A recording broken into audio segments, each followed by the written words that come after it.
Thank you, Dr. Dhruv, for inviting me.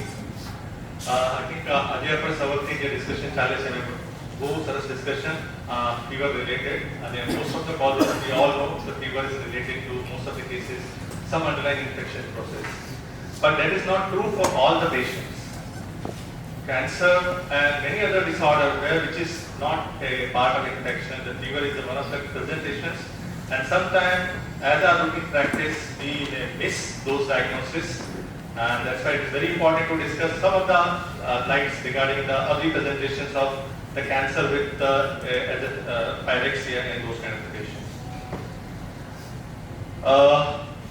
Fever is always something we always get attention because most of the time it is very much stressful for the patients, but in our practice we see around 70 to 90% of the patients related to the fever because of the infection, and that can be managed easily with I think we all know the kind of the steps and everything we have learned from the morning. But sometimes it may be some other disorder, particularly like the cancer, and I think Pooja is here to discuss about the connective tissue disorder or other factors responsible for the fever. But if you look for the oncological diagnosis of the presentation of the pyrexia, the hematological malignancy is the topmost. And this is very easy to diagnose, but unfortunately we are seeing the patient which are actually when they miss in initially few weeks and then later they refer to us. So fever of unknown origin, the malignancy which is related fever is called a neoplastic fever. The incidence ranges from 7 to 31%. So that is very important, and around 20% patients we miss the diagnosis and treated infection, actually they are underlying the malignancy. It's all the common malignancy. The most common thing is leukemia and lymphoma. So if you look for the lymphoma, it is more common in Hodgkin disease where the fever is being diagnosed in young adolescent and they presented with the low to moderate grade fevers. Fever in other malignancy like multiple myeloma, sarcomas, and advanced carcinoma. When the patient is an advanced carcinoma, they can present in the pyrexia, particularly with hepatocellular carcinoma, renal cell carcinoma, ovarian cancer, gadolinium myxomas, and fever in already treated patients. So patient has been treated for the cancer, now the patient is cancer free. They can get a fever because of some underlying infection, but sometimes the patient who is under treatment, they are immunocompromised, they can get the infection and they get the fever. Out of all hematological malignancy, I think lymphoma is one of the commonest misdiagnosis and it's the commonest etiological factor for neoplastic fever. So what is this neoplastic fever? So neoplastic fever is basically a paraneoplastic syndrome which is caused by the cancer itself. And it is one of the very diagnostic challenge for the clinician because most of the time what we do all the blood tests and routine tests including culture, those kind of tests are negative and they still treating the patient with antibiotic and we delay the diagnosis. So very very important to differentiate with the neoplastic fever, the infective and other cause. And the pathophysiology is basically very not bad understood, but they are suspected for the cytokine mediated is responsible for this neoplastic fever. In our clinical practice, we see the patient with unexpected fever. Extensive diagnosis tests are negative, but the best thing is the clinical examination where we diagnose after excluding the rest of the things, particularly the infective cause. If you look for the exact etiology of neoplastic fever is actually not known. There is many pathological pathways, but the most important thing is why they accept is the cytokine released by the tumor cells. They are responsible for the fever as a part of the tumor necrosis factor alpha, interleukin 1, 6 and interferon. So this is one of the major factors for fever in the cancer patients. Now, sometimes people believe there are certain diagnostic tests to differentiate with the neoplastic fever and infective fever. So to a certain extent it is yes. And this was initially described by the Chang and Gross in 1984. It's called a nephrosin challenging test. So nephrosin we all know NSAID. So fever who responded with the paracetamol is usually is non-neoplastic, but some of the neoplastic fever they have found the study of around 35 patients, they found that 2/3 of the patients responded with the nephrosin.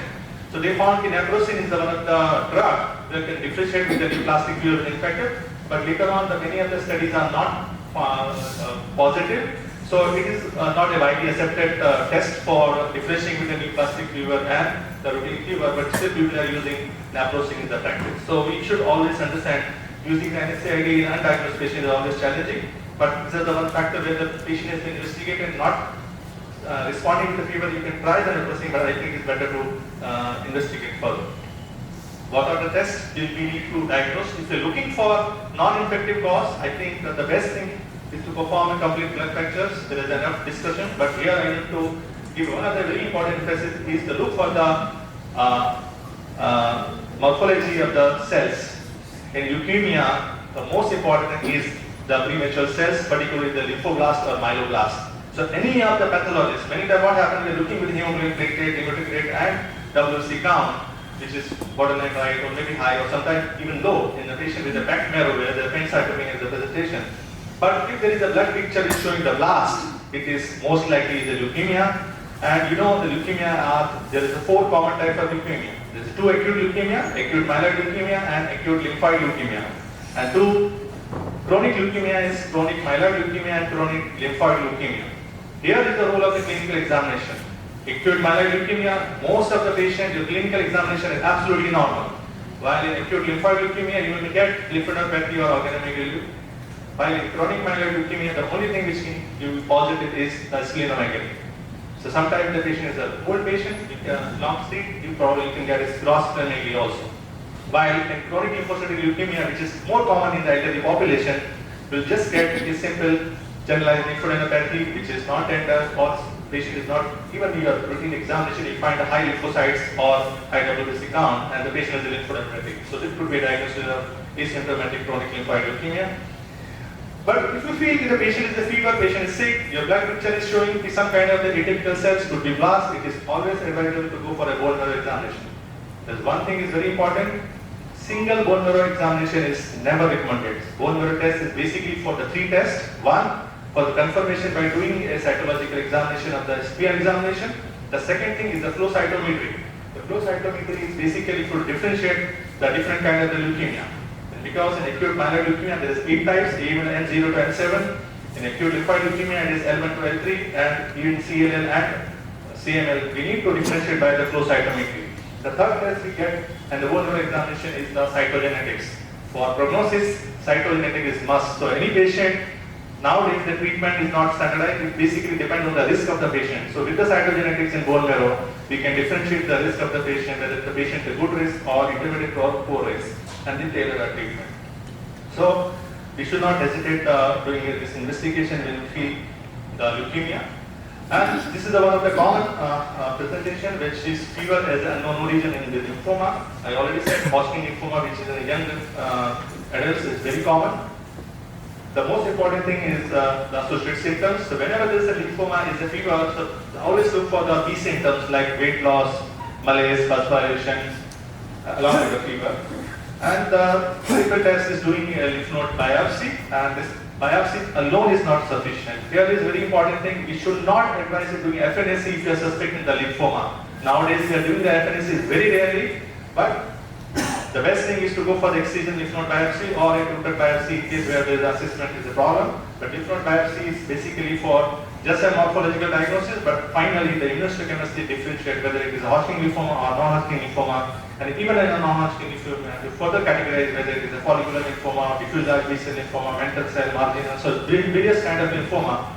We can only differentiate by doing a further immunohistochemistry. So don't do FNAC for any patient we are suspecting for lymphoma, always go for a biopsy, preferably the excision biopsy to get the immunohistochemistry to further categorize. PET scan. PET scan is only after the diagnosis. For a patient, yeah, just finishing that, sir. So PET scan is only indicated where we diagnose. And there are the fever presentation in advanced cancer patient where the other symptoms like weight loss, cancer cachexia, organ damage, and patient is the other lung. And the fever is sometimes cancer patient associated with the patient receiving chemotherapy. These are the various drugs which are responsible for the fever. I think it's a medical oncologist job to find out. But nowadays we are using very common and modern treatment is like immunotherapies and monoclonal antibodies, and they sometimes cause the fever as a part of the administration. So we always look for those patients who are on those therapies. And there are some hypersensitivity with the drug. The most common thing is the taxanes. and rituximab, which is CD20 monoclonal antibodies. So in a cancer patient, the fever is one of the presentation. I think we should look for the detailed clinical examination and the physical patient workup to exclude the malignancy, because in our practice still around 7 to 30% patient can be a malignancy at the presentation. We should not miss those. Thank you.